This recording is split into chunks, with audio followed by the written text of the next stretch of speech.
and a warm welcome to all of you. I'm Sanya Chavan, Manager Certifications and Engagements at FPSB India, and it's a pleasure to host you all for this exclusive fireside chat on decoding the Union Budget 2026. So today's session is designed to move beyond soundbites and help us understand what Budget 2026 actually means for financial planners, advisors, and the households they serve.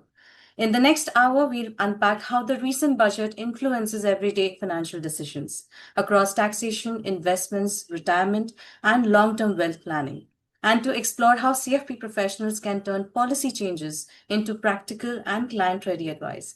So, this is not just about what changed, it's about how to utilize this change meaningfully. So, it's now my pleasure to introduce our distinguished speaker for today's fireside chat, Mr. Vivek Law, editor-in-chief and co-founder of Simple Hair, a YouTube channel run by him, and he's also a CFP professional. So with over 32 years of experience as a seasoned financial journalist, Vivek is widely respected for his ability to simplify complex financial topics and translate policy and market developments into clear and practical insights. So through his YouTube channel, Simple Hair, he covers personal finance, investments, retirement planning, real estate, and financial literacy with a special focus on empowering women and young adults. So, while also hosting insightful conversations with industry leaders. So, his approach aligns perfectly well with our today's theme, which demands clarity, context, and a real world relevance. And joining Vivek in conversation today is Amisha Sethi, Senior Vice President, Policy and Communications at FPSB India. And with over 21 years of global marketing and communications experience, Amisha leads impactful awareness initiatives and strengthens the visibility and relevance of financial planning across the country, making her an ideal voice to guide today's discussion. So without further ado, I hand it over to you, Amisha, to lead this engaging fireside conversation. Over Thank to you you. so much. Thank you, Sanya, and welcome once again, Vivek. It is such a pleasure to talk to you today. Um, it's each year when the budget is presented by Government of India, we usually look at it more from a macroscopic perspective. And today, while I have a nice conversation with you, I would love to dwell upon what does this mean for my money and my future, and these are some of the kind of real questions which most citizens of India ask. So my first question to you, and I'm just going to go straight into the question so that this time around in today's webinar, we also leave a lot of time where our participants can ask you direct questions as well. So my first question to you, Vivek, is that from a personal finance perspective, what are those two or three most important takeaways or headline budget announcements which individuals should pay closest attention to, and why? Well, thank you very much, Misha, for inviting me, and good evening to all the participants who've taken time out to join this. I'm certain that some of you, I'm terrible with technology. I think you can spare me that for my age, but I know that there are many of you who I probably have interacted with, known, because FPSB is something which has been very close to my heart. 21 years ago, when I was barely in my 30s, I was made a grandfather. And I was a little taken aback when I got the call, and I said, hey, hang on. So they just said that, look, this is part of recognizing somebody. We call it grandfather, so just accept it. And that's where my journey with FPSB began. I have been extremely fortunate to have the entire support of CFPs in my entire literacy journey, financial literacy journey as a journalist, right from 21 years ago when the first set of CFPs came out till today. And I believe that personally as well, my life changed when I actually reached out to a CFP to handle my own small savings. And he tells me that I'm the best client he has because I ask no questions. And I trust him, and I don't despite knowing a lot, I never questioned him. That's because of the trust. I eventually went and served on the FPSB board for 4 years, and that was an exhilarating experience for me. So I take this as a very personal honor to have been called to speak to all of you, because all of you mean a lot to me. Uh, you all mean a lot to the country, actually. So now to answer Wow. Amisha's question. So I think, Amisha, just to step back a bit, I mean, so okay, to answer your question immediately, this, if I include interim budgets, etc., was probably my 40th budget. And I can tell you that it was the most boring one. And it was good boring. Understood. It was not bad boring, because I think that budget in India, and probably we are the only country where it is such a big event. And that's largely because I know that people use the word media event, but it's not like the media chases it, it's more that people chase it. So Absolutely. all of us, irrespective of what income level we are in, what position we are in, uh, has my tax come down is something that everybody gets excited about. Absolutely. And every year there is some tinkering, every year there is some changes. And the same people who normally would come and tell you that, the biggest problem in India is too many changes, lack of stability. They will say that on air in all the panel discussions. But the minute the discussion is over, they'll say, oh, thank God, our tax rate has come down. Good. So why I said good boring is that it was work in progress. And I think for the last 10, 15 years, if you see, what has successive governments been doing? They're saying, and rightly so, that we have no business to be managing your money for you. What was really happening? You created sections and you said that if you go into this section, you're going to get a tax break. And then the industry went and started selling those sections, those categories, all with an intention that I'll get a pull instead of a push. So if you see that ATC, for the longest time, people have been writing to say that the limit should go up. Absolutely. It hasn't gone, right? Now you see the new tax regime, where you're saying that let's move out all these exemptions. We are giving more money to you. Now you figure out what you want to do with it. Government would want you to spend because the government wants consumption.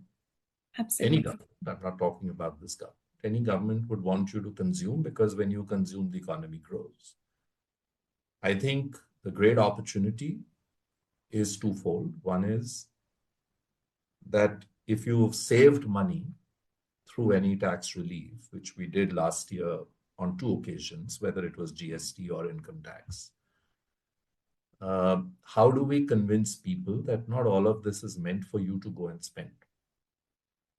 It is also meant for you to invest.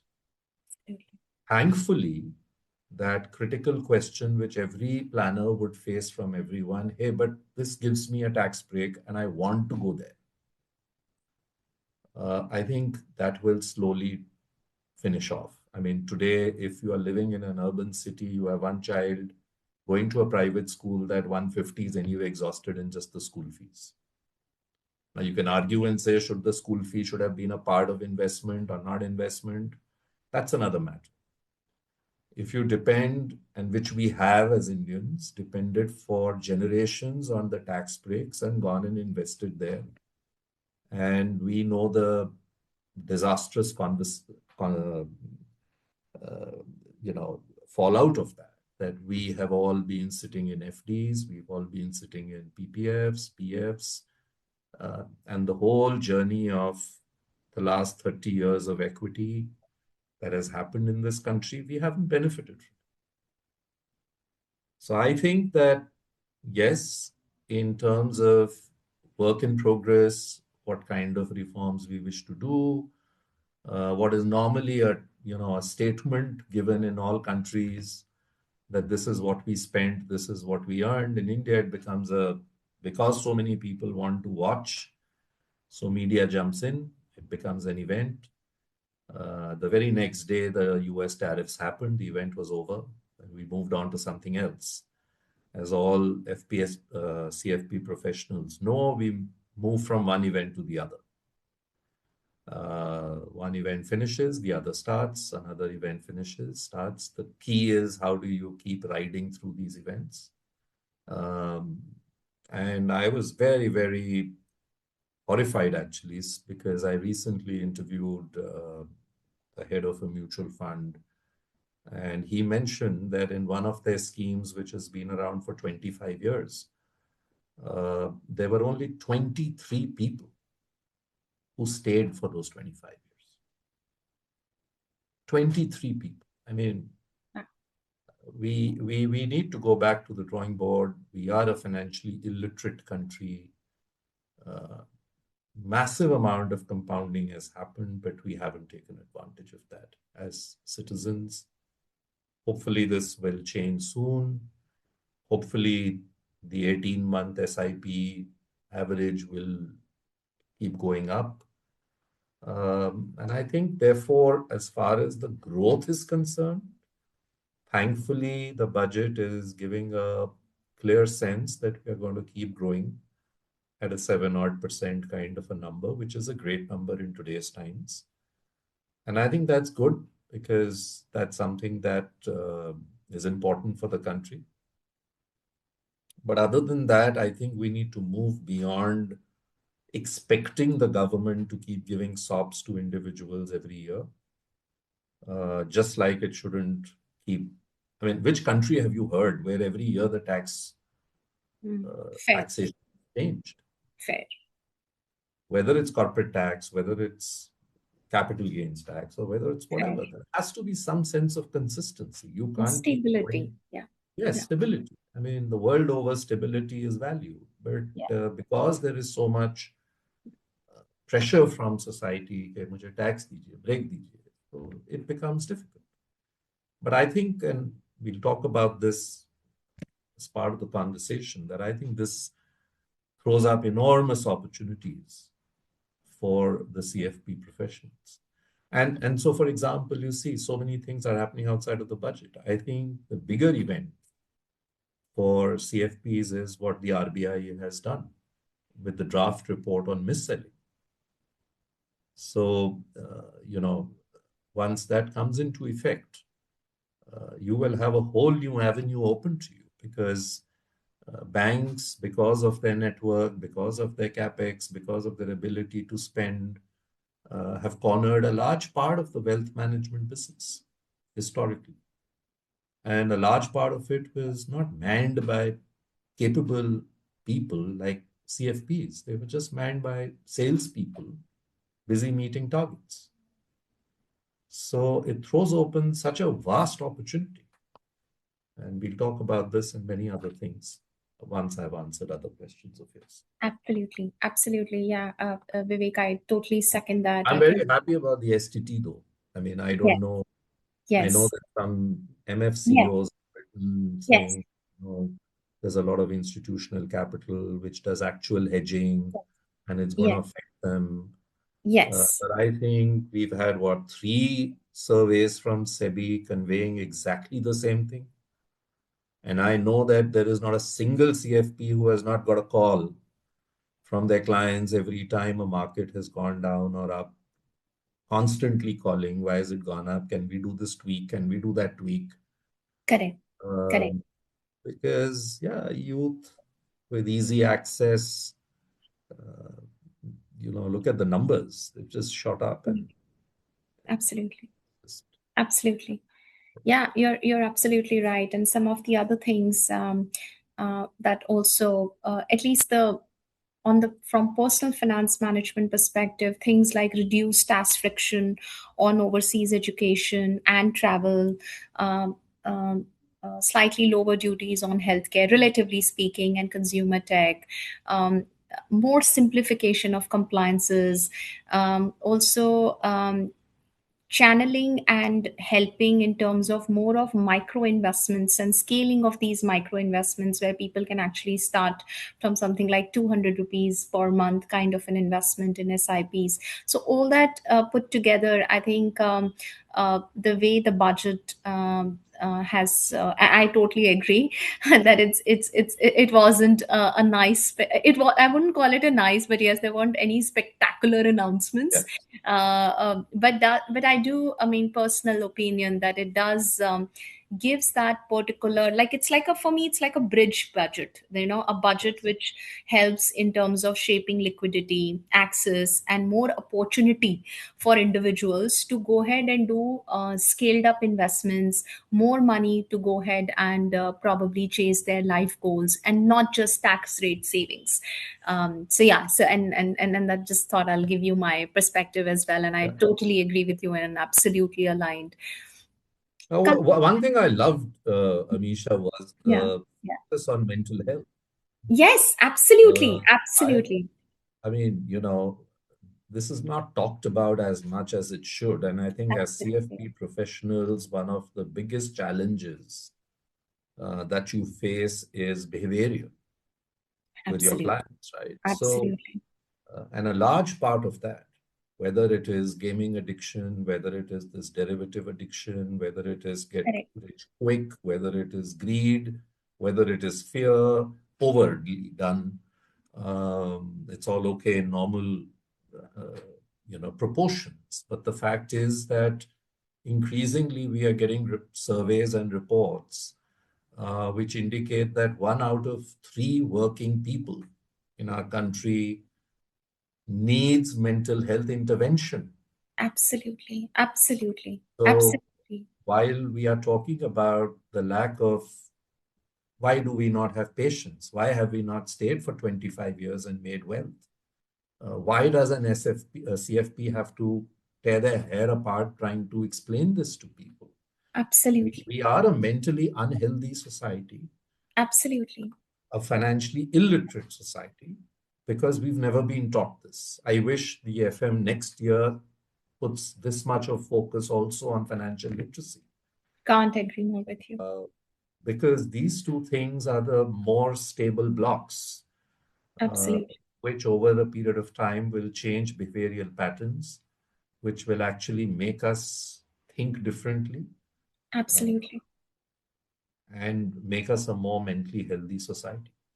Absolutely. I can't agree more with you on this, that, you know, if we want India to be the kind of developed economy that we are talking about by 2047, we don't want to be a developed economy, but an underdeveloped mentally, a mental economy. We want people to be thriving and being happy and joyous, as compared to going ahead and struggling with mental illness. In fact, there's a huge rise on it, and yeah, I mean, the recent the healthcare facilities specifically for patients who are dealing with scientifically assigned mental illness is a great contribution towards budget. We were never talking about it on the table as yet, and this is the first time that it's been so loudly and in a cluster way being put out on the table. So that's great. Absolutely.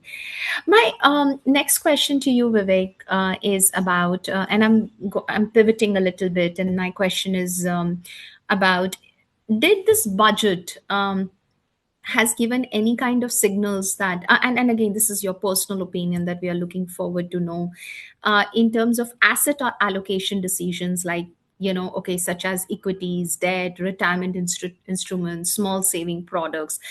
From your perspective, do you think, is there any kind of takeaways that, you know, CFP professionals can take from with respect to asset allocation? And probably there are no dramatic takeaways, but is there anything that you would like to share? No, so I think at this point, the government is facing the prospect of the private capex cycle not turning around as they probably expected it to. And it could probably be because of the COVID years that we went through. It could also be because of the probably higher capex that they had put in place. And I think that's the problem that the government is trying to fix, that till private capex does not emerge on its own, and the cycle doesn't turn, there is no choice but to spend as the government, right? So the economists will obviously focus more on the demerits of running a high fiscal. But the problem for the government is that it has to spend. Now, it is trying other things. It's trying to say that, look, we are going to do this investment.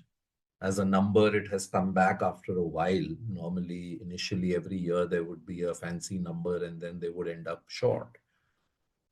But this year, the government's come back and given a figure. It may go beyond, it may not go beyond. We don't know that. But at least the fact that a 12 lakh crore capex has been put aside, Absolutely. It is tying the government's hands to say that, look, we are going to have to do the heavy lifting till the private sector doesn't come forward and do the heavy lifting. Absolutely. At the Absolutely. same time, there are the continuous reforms going on of allowing FDI. We've just seen it in insurance. I think that's going to be fairly tectonic uh, for the insurance sector, because I think there again you're seeing after 20 odd years of private sector insurance companies, they're saying we've learned enough from you. We don't want to have you anymore. So you're seeing breakups happening.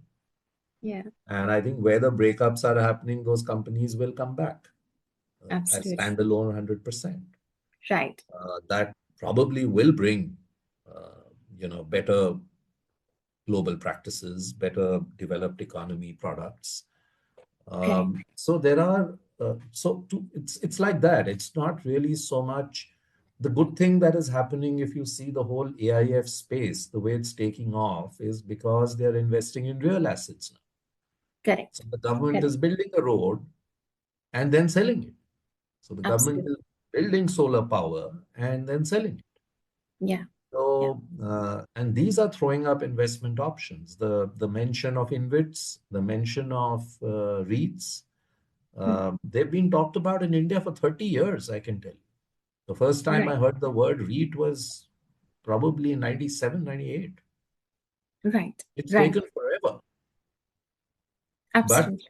thankfully it is there. And then to give it the equity status, to give it, so those things are probably being done more at SEBI's end. But for the government to say that I will use some of the PSU, you know, uh, infrastructure that is there and, put it Sure. together in the form of an InvIT.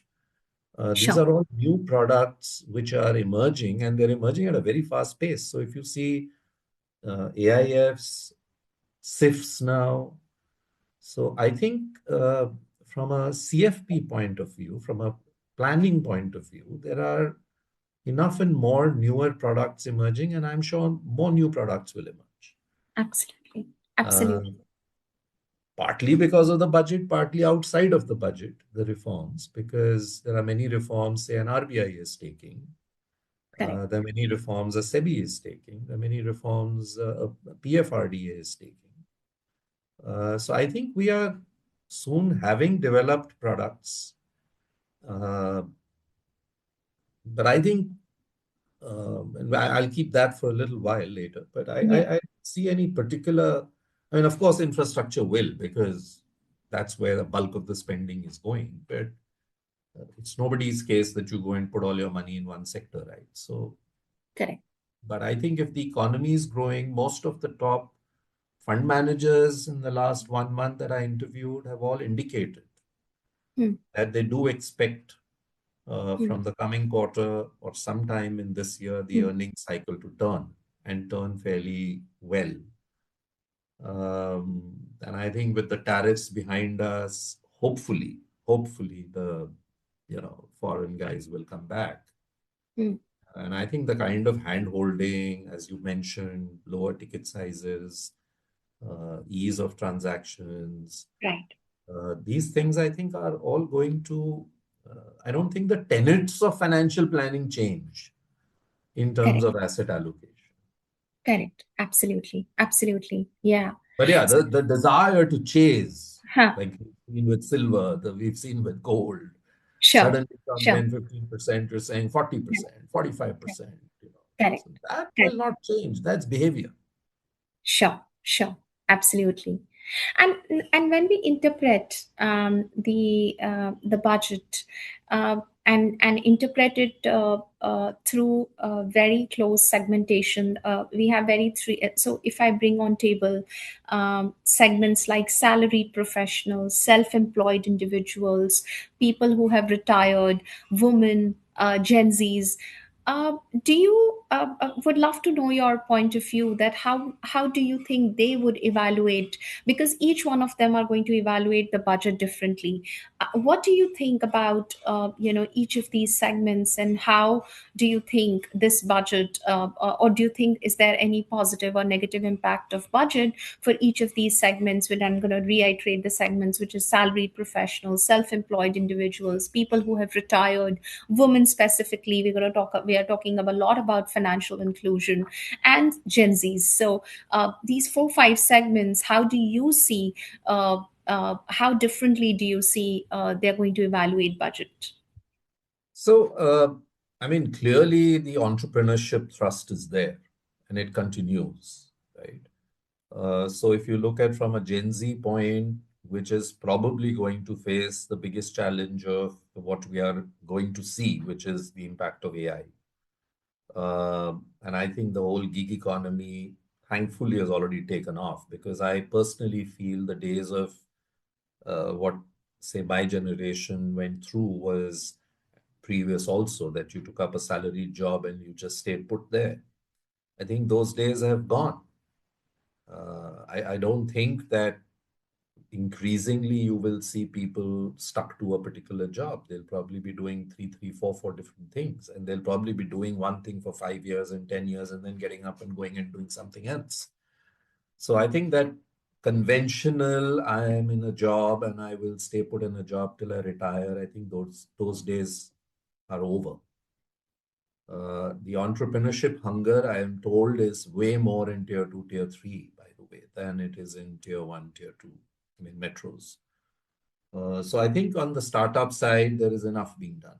I mean, this whole new fund, I don't know if 10,000 crore is enough, but whatever, the fact that there's at least an indication to say that this is what we're going to do. So then similarly, if you see defense, the budget's gone up, but a lot of that is going to be procured from Indian defense makers. Today, a lot of entrepreneurs are actually making drones, making other kind of products that are being facilitated. So on entrepreneurship, there has been a continuous focus, and that remains. So and bulk of that is going to benefit the Gen Z. But eventually, it is also going to benefit consumers. It's going to benefit investors. Because as and when these people go out there and, you've seen the IPO rush of the last 12 months, and it doesn't seem like abating. So when they're going to go out there and get listed, they are obviously going to throw open more opportunities for non-entrepreneur to be able to invest. As far as retired people are concerned, you'll be surprised that I have found them more open to wanting to invest through CFPs than other people. So the Gen Z still somewhere goes and does their own, chat GPTs and all of the world. But I find more and more old people, 62, 65, 70, say, who have their house, who have their good pension coming, or who have something coming from their children, or who've saved up, they've bought properties, are getting rental income, who are actually willing to invest more. I mean, the other day, a 88-year-old person asked me what is a good bond platform. And I said, just go through the mutual fund route. Yeah. Uh, he said, no, but I heard that I can go to a platform and buy bonds myself. He's 88. I mean, I had to finally tell his son that please go and meet a CFP and understand. Right. So there is a lot of hunger from them. And I think uh, a large part of the government, public sector, government, defense, those retirees have already benefited benefited quite significantly with the OROP changes. Pensions have gone up pretty significantly for most of them. So I think that these segments, certainly, I didn't see anything specific for, I mean, there were one or two announcements about women, but I mean, I think that we are fast moving to the point where so at the lower strata of the society, yes, lots of benefits are being given to women. I'm talking more about the urban Indian. Sure. I think I didn't see anything specific, but I think if the economy grows, we all stand to benefit. Makes sense. Makes sense. Absolutely. Sorry, I think I'm losing out. Is this a connection issue? Sana, is everyone? Yeah, I can see you. Oh, okay. Yes, everything is fine, Yeah. Amisha. Okay. Okay. Great. Great. Awesome. Okay, awesome. My just from I totally understand where you're coming from, and I one of the things that came up was specifically for in fact there was a policy change where women to help more of women investors so that more MFTs are given more incentives so that they are able to allure more and more women investors. So some of these very small specific dynamics have been in play, which I think is a great news because this is again it's just we've touched the tip of the iceberg. It's not yet, we are not there yet, but yes, at least there are certain steps which the government is taking, which I think is more than welcome. My other question to you is that most of the time when you have budget headlines, they create excitement, they create anxiety. Uh, as for a CFP professional, and here I would love to have your advice. You're an editor in chief. You're also on the other side. You're also have been a CFP professional. From your experience as a CFP professional, what is one discipline action people should take in the weeks following the budget announcement, or should they not even take any action? What's your point of view? So, I mean, I've not been a functional CFP professional, which is why I don't write the name next to mine, even though I've had a certificate for 21 years. But so I think let's look at this two ways, Amisha. One is how you should rebalance the portfolio that the CFP already knows. And I don't think I can add any value to them. They are my gurus. They manage my portfolio. So what can I tell them? But I feel that so two things, just to, understand the budget a little more. I mean, I think we are in an era right now where, and to explain it very simply, is that there is a certain expenditure the government has to do. Uh, a large chunk of that, a large chunk of that budget is actually going into paying pensions, uh, going into paying the debt interest that a government keeps taking from time to time, uh, defense, because the security of the country and the hostile neighborhood that we are living in. So there's very little left anyway for a government to be able to spend on uh, schemes or innovations or things that benefit, right? Now come to that, the fact that your private sector is not firing on all cylinders, okay, in terms of capex, in terms of investing, but that's picking up. Some big groups are investing, the full spectrum is not, and hopefully that will happen. That's a business function. When the company sees an opportunity, they will invest. If they don't see, they won't invest, right? So the room is very limited for a government. And in that, to be able to say that, look, I have to serve every society, and now this comes the killer, right? So not something new that I'm saying, but you have 90 crore voter ID cards, and you've got 4 crore income taxpayers. And we are a democracy where elections have to be. So obviously, where is your leaning going to be? To those 90 crore people or to the 4 crore people? So government has to spend on lifting people up, whether by providing them housing, whether by providing them some financial support. These are all expenditures, right? So uh, I think we need to stop expecting that every 6 months we are going to get some kind of a benefit through which we will enhance our lifestyle, or we will enhance our, you know, income, or we'll save tax. I think that'll happen, but it'll happen over a period of time. The opportunity there is to be able to educate people. And I have one point to make to all the CFPs. Uh, I think the whole finfluencer game that played out over the last 7, 10 years happened because intelligent, bright, capable, certified people like you did not take that position.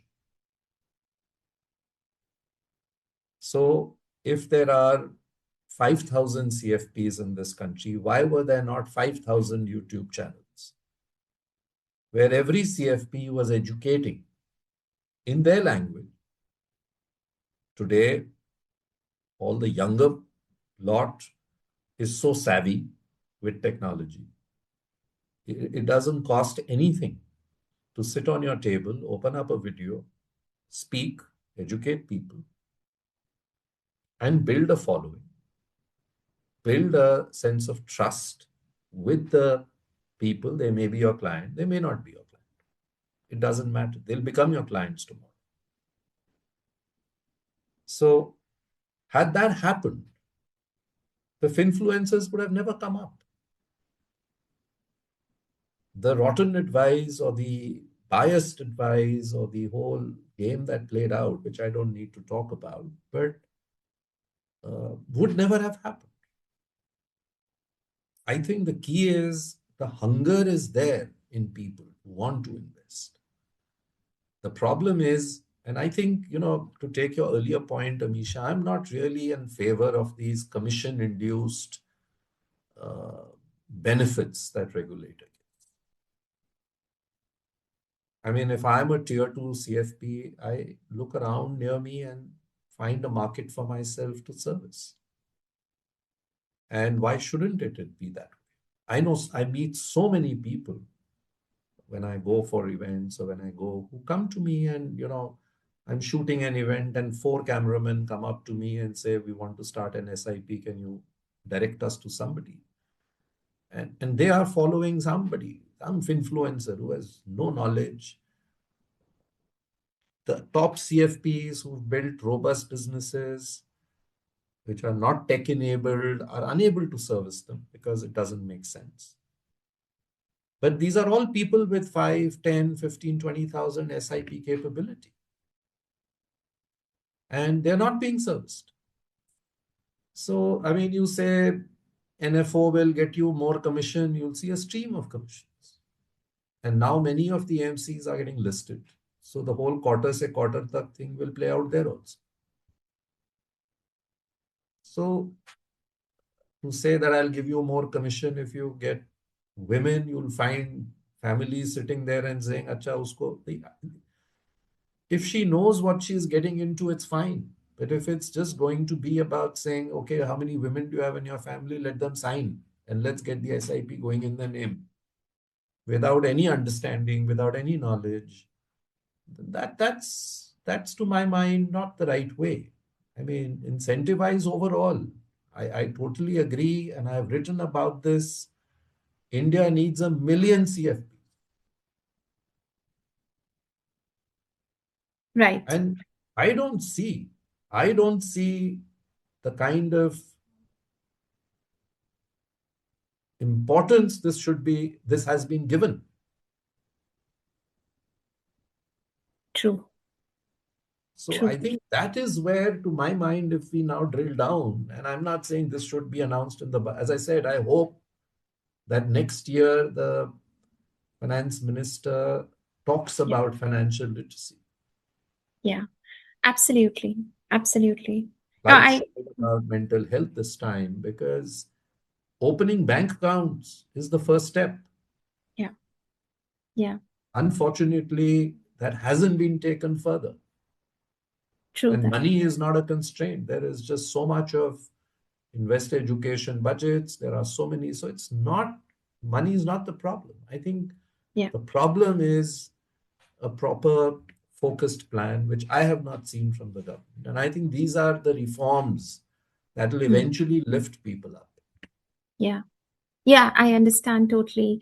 I just before we open for people, if there are any questions, just want to also touch upon some of these filing and compliance flexibility. At least that is one thing that was a clear Yes. takeaway.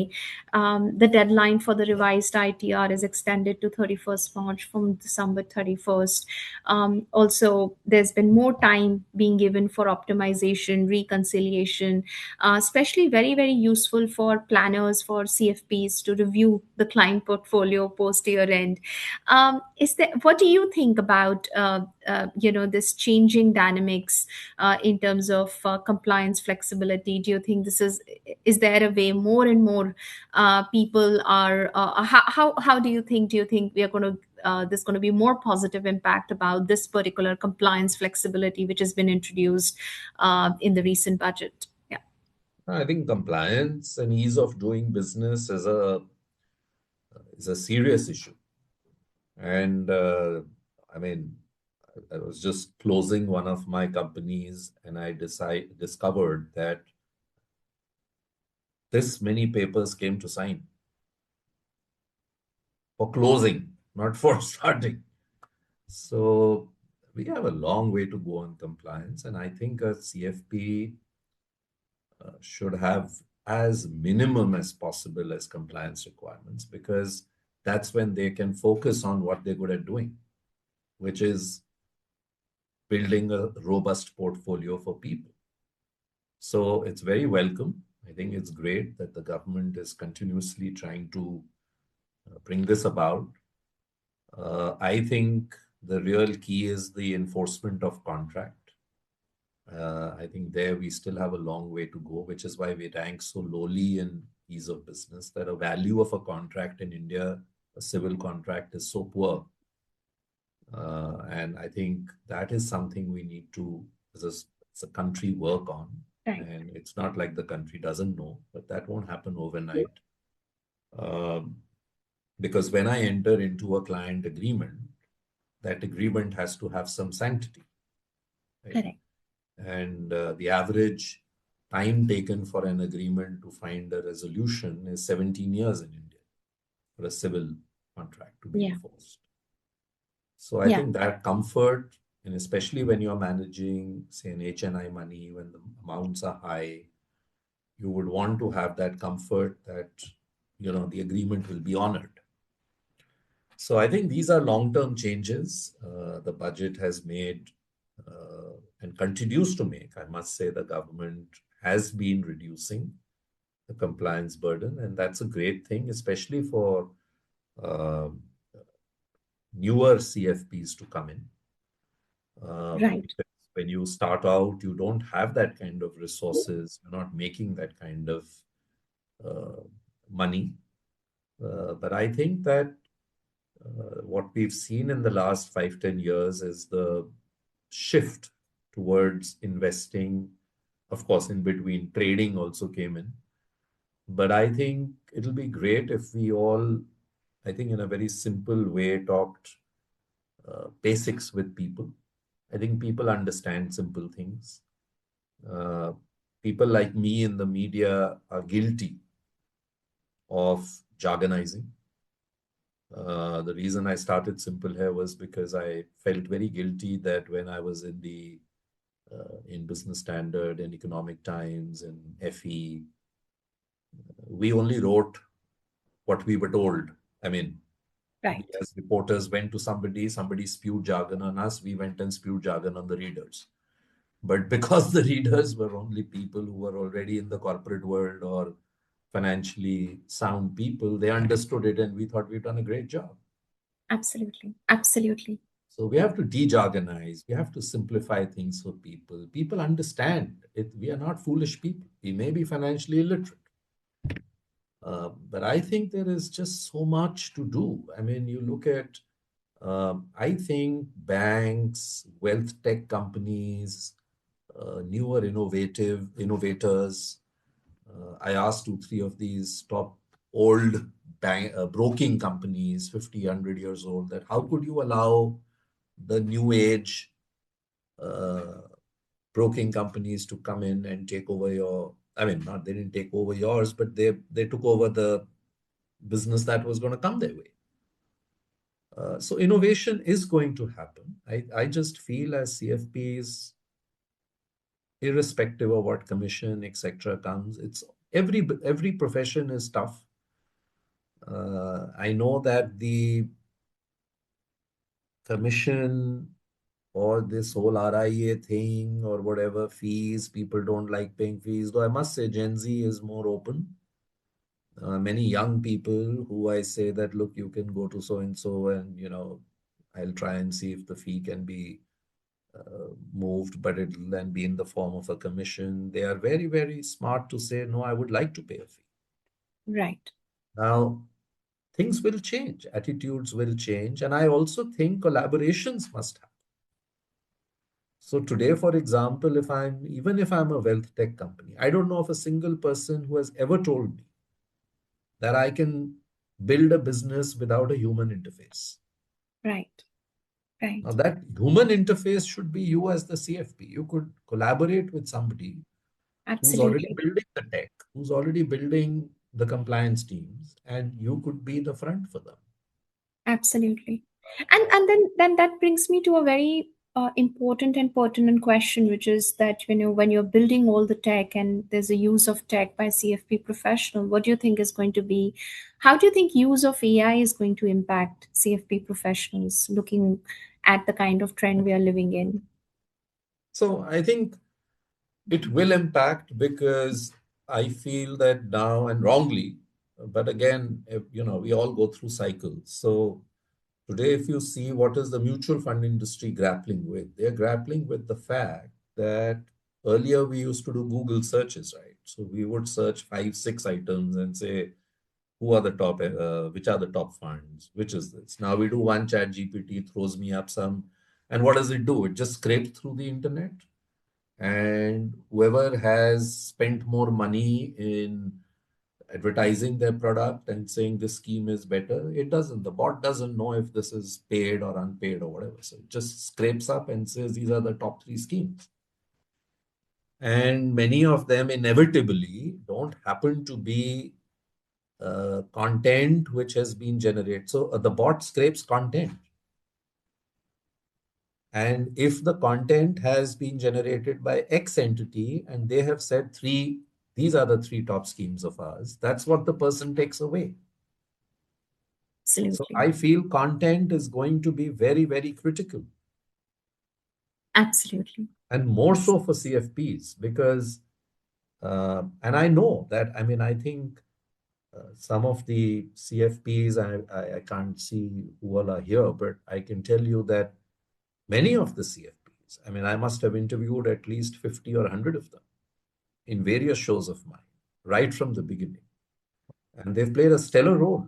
I mean, they came in with the intention of education, and in the process, they built a credibility with clients who started approaching them. Absolutely. And I think that is the key because if you do not generate more content and don't generate it because you think you want a lead, see, the cost of creating content has gone down so dramatically. The use of technology to quickly put out something is so easy, not quickly as in a rushed way, but you can do it individually. Absolutely. In today's 20-year-olds laugh at the process that people like me follow. My 13-year-old niece says that I can edit your videos better than your team does. So it's not that difficult. But I think education, education, education. Correct. Educate people, build a following for yourself. Absolutely. So as far Absolutely. as budgets are concerned, I don't see things changing. I mean, I think that the next few years, the budgets will be like this. Absolutely. Yeah. Yeah. And that brings me to probably the last question for us, for you to answer. And we did speak about policies. We did speak about practical application. We spoke about the macro view. We did touch upon the mental wellness, how it is so important for a developed economy if we want to be in the next few years. We spoke about household decision making. We did speak about even the behavioral side of how the budgets. We My last question to you is about if there is single most important shift which individuals should make in their financial planning approach after this budget. What is that going to be? I mean, I think the good thing that has happened over the last few years, many years actually, is, and this Yeah. is something CFPs always talked about, Yeah. but nobody cared to hear, Yeah. Yeah. is Yeah. the importance of asset allocation. Absolutely. Absolutely. I think that increasingly people are witnessing that. So there is a rush of a certain asset class, like we saw recently with gold and silver. And then at that time, it could do no wrong, and the CFP could do no right by Right. telling the person, Right. don't do it, stick Absolutely. to asset allocation. But the Yes. accident happened. And now people are quietly back to Yeah. saying, you were right. Yeah. Yeah. Absolutely. So Absolutely. I think that these things will happen in a country like ours, where again, as I said, the financial literacy is very low. But I can tell you that there is enormous hunger than we can even see. And I think we tend to focus a lot on the small things, on the immediate things, without keeping our eye on the larger picture. I think when people choose entrepreneurship, I think when people choose a non-salary existence, right? Uh, you will find a pull by them towards you to understand and to take help. So we always talk of pull and push. It's always been push. Push is difficult because you're not being remunerated enough, but the pull Mm. will happen. Today I did one interview with Radhika, and where she talked about for her own son, she had worked out the math, and she's a MF head. Her husband is a finance professional. Sure. And she came with a number of some 8 or 9 CR. He's 2 years old or 3 years old, the son. And a lot of people, dissed it, and a lot of people said this. Finally, she had to write another post which Right. explained how she got to that Right. number. Right.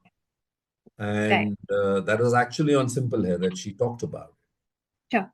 And after that, I have no jokes, had 30 young couples walk up to me and say, we have a child, can we come home and sit with you? And I tell them that, look, I'm not a CFP. I Right. mean, I am a CFP, but I'm not a professional CFP, but I Yes. can put you in touch with Absolutely. the best CFPs who can guide you, because the number is actually huge. You can say it's 9, 7, True. 6, whatever it is. But the point is, it's awakened people Yeah. that, oh my God, I mean, I know of couples who are not having their second child Yeah. because Absolutely. they finally started seeing the point that, look, cost of education has gone up. Yeah. Yeah. Absolutely. Yeah. So, Very true. so these changes are happening, but at the bottom. Yeah. Yeah. Yeah. So Absolutely. I think as individuals, as people, as CFPs, you you represent the topmost the best of the breed, the Right. kind of education that I have not met a single CFP till today who is not bright, who is not capable, who has not got their heart in the right place and their ethics in the right place. Absolutely. And so well said, ethics in the right place. You have Absolutely. to You can, see the yeah, moment. yeah, yeah. This is the moment. Please, whatever language you're comfortable in, just spend 10 minutes, just record, just say what you want to, what you learned, what experience you went through. Absolutely. Absolutely. Yeah, this is great, Vivek. Thank you so much for such I don't know if I could, if the expectation was I'll distill every data of the budget, maybe I was the wrong person, but no. I think we had a great macroscopic as well as microscopic view of how to look at the budget from a very different dimension altogether. It's very easy to go ahead and talk about all kind of data points like, okay, 2% decrease in taxation for overseas education. That means you can go ahead and probably save a few lakhs more for your child education if the person wants to go out and study on loans, probably on travel. So all these are very, very data driven conversations. I think what we had today was, as I said, was from a very different lens, from a very different perspective, and I can't thank you enough for that. Thank you so much, Vivek. can I say Yeah. one thing? Yes, absolutely. Focus on telling stories. Yeah, yeah, People connect with stories. yeah, People don't yeah. connect with 1% up, 30, Correct, down. correct, correct. And I'll tell you a very basic example. I won't take too much time, but uh, my mother had cancer last year, and I had to move her to, a warm place Correct. because she lost a lot of weight because of, radiation. And we opted for Goa. And we hired a regular apartment near Dabolim Airport because the army setup is there. Uh, and it was season time, and there was this young driver who would, and how cabs in Goa are kind of a cartel by themselves. And this boy was earning he was 24, he was earning 1 lakh a month. And he tells me that, I've just had a daughter and I want to do an SIP. So he knew what an SIP is. He knew that he must invest early, but he knew nothing beyond that. So I called a few CFP friends of mine. They were too big, and they said, "Why are you sending such small people to us?" I said, "Look, the boy is keen if you can help him." They couldn't really close the journey for him. And I had just launched Simple at that time. And every CEO who came, I told them the same story. Very true. And finally, one CEO said, "Send me the boy's number." Yeah, And I sent him the number, and got one of his salespeople to meet him the same day right. and got his SIP done for his daughter. And he came with a box of sweets to me. Yeah, And he right, said, "I'm the first person in my whole village here in Dabolim right. to have an SIP." Absolutely. How inspiring. So Absolutely. there are enormous such stories of Absolutely. people talk about them, tell people, talk in practical terms. Sure. Yes, and as you said, it's the time. It's an era of narratives, and on that note, we And are if I can already. do anything to help you with your content, guide you, Absolutely. mentor you, I'm more than happy. Yes. Yes, we'll be more than happy to reach out to you on time to time basis, and of course, I'll reach out to you even to probably write contribute an article for us in our journal and upcoming journals. And on that note, Vivek, I'm going to ask Sanya to take over because it's already 5:30 p.m. and we have come to the closure of the Thank you webinar. very much. Thank you so much, Sanya. Over to you, please. Thank you. That was interesting conversation indeed. And thank you, Vivek. And thank you, Amisha, for an engaging discussion that we had today. And it reminded us that this webinar was not just about listing changes in the budget 2026, but about understanding the bigger picture and applying those insights meaningfully in the real world. And a big thank you to the audience for joining us today.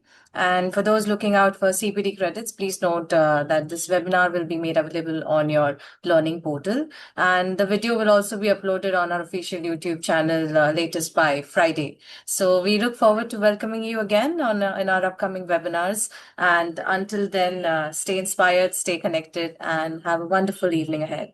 Thank you once again from all of us at FPSB India. Thank you so much. Thank you so Thank much. you. Thank you. Thanks Thank you a so million. much. Thank you.